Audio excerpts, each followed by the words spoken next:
me up to hear the fist pumping and the screaming. That's for teachers. I don't think they get enough of it. Thank you. Thank you to all the artists here who did that.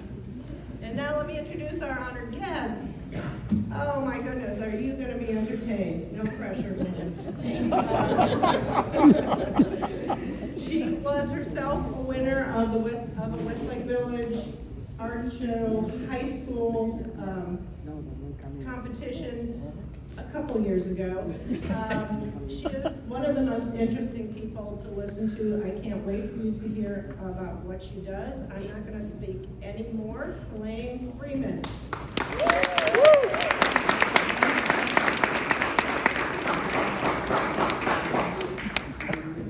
Wow. So, as she was saying, I actually won second place in this art show, or what was this art show, 42 years ago, in 1982. And let me tell you, there was not this many people. This was not this big and this fantastic. I grew up in Thousand Oaks. I was born and raised here. Before I get into that though, I want to just say I got a chance to walk around and look at the show. This is an amazing show. The level of talent of everybody in this is just a bar higher than any of the bars I've seen in previous years. It's amazing. I think we all should applaud those artists again. You guys.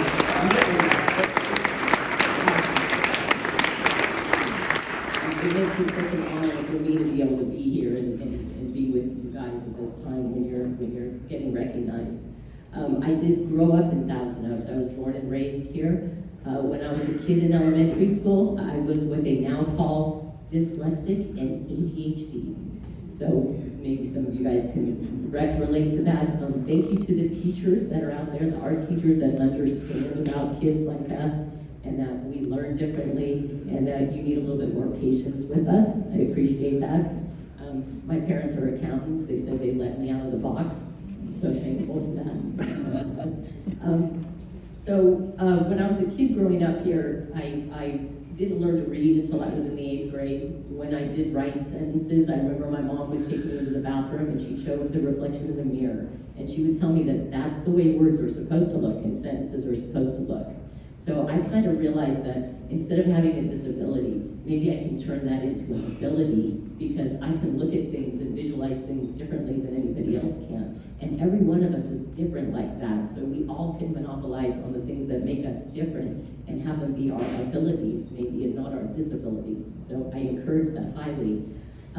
When I went to Westlake High School, and one of their charter classes. When I was 14 years old, my mom had talked to the owner of a bank to show my artwork, and then when a painting sold, they put the money into my savings account. And I thought, I was 14, I thought, wow, if my mom could do that, I could get a friend who could drive, get little business cards printed, and I could go hit all the savings and loans and banks in this area, and get them to show, my artwork. So I figured if my mom could do it, I could do it. So I went around and I started booking myself shows at all these little banks. Well, one of the banks I went into, they said, well, we only show Westlake Village Art Guild.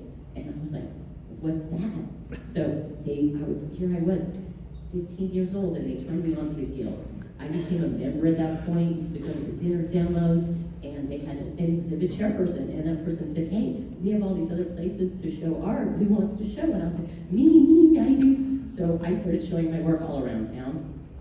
Started working for a research group at 16, doing artwork, having a drafting table in my office. My friends were flipping burgers, I was drawing pictures, I loved it. Art for me was how I learned, how I related to people. It was the atta-girls, as my dad used to say. It was how I got accepted amongst my peers, which I think, having ADHD, sometimes you're a little more hyper and high energy, and not everybody wants to really hang around with that. So art was a way to channel it and funnel it. It's just so good for you. So happy it still exists. After graduating high school, went on to Moore Park, and then from there I went to Art Center College of Design, really a fantastic school. It's important to be able to learn your crafts and learn from people that you look up to. After graduating Art Center, I was pretty tenacious. I was always calling people saying, here I am, hire me, please. Obviously, I grew up in Thousand Oaks. I know nobody to break into Hollywood or the record industry or any of that. You know, it's not who you know, it's just how motivated and ambitious you are, really. So I started knocking on doors of record labels. I wound up doing over 100 record labels in my career. I did the California Raisins, which wound up being picked up and are in the Smithsonian in Washington, D.C. From there, I went to do NWA Straight Out of Compton, a rap album cover, other stuff for Eric and different things. I did a Frank Sinatra album cover called Radio Years. After that, I went into motion picture campaigns. I started working for an advertising agency, and I was an art director and account executive, and I handled Universal Pictures and Disney Educational Television. I worked on national print ad campaigns for Schindler's List and Jurassic Park and all kinds of movies. For 5 or 6 years I did that. Then I made a little bit of sacrifice from art. I wanted to have a family, raise kids, so I stopped working at an ad agency and did that, and started freelancing. Freelancing went really well for me. I did probably about 25 different video game manuals and video game covers, artwork. I worked for Disney, did over 25 Disney television shows. I've done background artwork for Hanna Montana, Sweet Life of Zack and Cody, That's So Raven, I'm in the Band. There's, to my credit, about 25 different television shows that I've worked on through the studios. Just really fun, adventurous career and happiness that I've been able to have because of the support and love from this art community. Today I do storyboards for television commercials that's working on comps and drawings that you work with a director. The other thing I'm doing is something brand new. It's called Rhythm Hues. So I've decided to marry the idea of music and art. So I'm a percussionist and a singer, and I make music and fine art at the same time.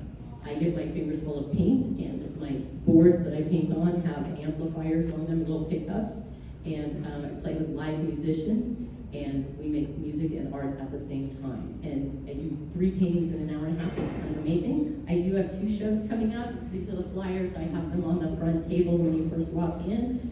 One's tomorrow night and one's on the 20th. Really recommend, if you get a chance, come out, bring your family.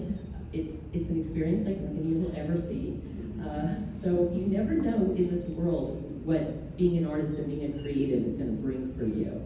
I want to leave you with 3 things that are my life lessons, is what I call them. Number 1, luck. There's no such thing as luck. Luck is when preparation and opportunity meet. So I really highly encourage all of you kids, go to college, study your craft, study under mentors, know what kind of art you want to do. There's a lot available for you out there. If you get yourself prepared, and I assure you the opportunities will arise, and when they do, you'll be ready to grab them. The other thing is, you can do anything you ever want to in this world, but wanting it, and you can achieve it, but it means making sacrifices in order to. And so where some people fall short is, I don't want to make that sacrifice to achieve that. So know your limitations, but understand you also don't have any if you really want it and you want to do something special. The third one is, you only fail if you quit. So don't ever quit, and you won't ever fail. That's my logic, and I'm sticking to it. The artists in this world, first of all, every one of you, the fact that you're here, you are exceptional. You are talented. You are creative. You are the special brand of people in society today. You are the innovators and the ingenuity. You solve problems where nobody else can solve them. You can see around the corner as an artist where other people can't. So I am so inspired. I'm so honored to be here and have this privilege to talk to you as a fellow artist and somebody who sat exactly in those chairs some 42 years ago. Dream your dreams, live them to your best, and good luck on all your adventures as an artist.